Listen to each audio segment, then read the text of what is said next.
بسم اللہ الرحمن الرحیم۔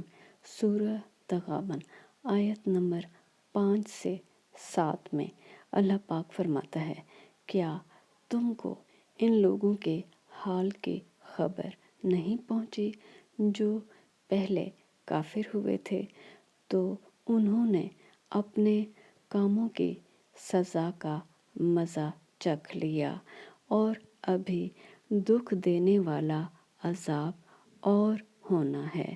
یہ اس لیے کہ ان کے پاس پیغمبر کھلی نشانیاں لے کر آتے تو یہ کہتے کہ کیا آدمی ہمارے ہادی بنتے ہیں؟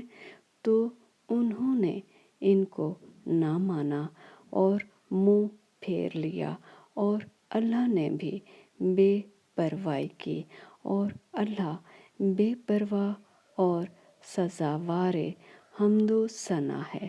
جو لوگ کافر ہیں ان کا اعتقاد ہے کہ وہ دوبارہ ہرگز نہیں اٹھائے جائیں گے۔ کہہ دو کہ ہاں ہاں، میرے پروردگار کی قسم، تم ضرور اٹھائے جاؤ گے، پھر جو کام تم کرتے رہے وہ تمہیں بتائے جائیں گے، اور یہ بات اللہ کو آسان ہے۔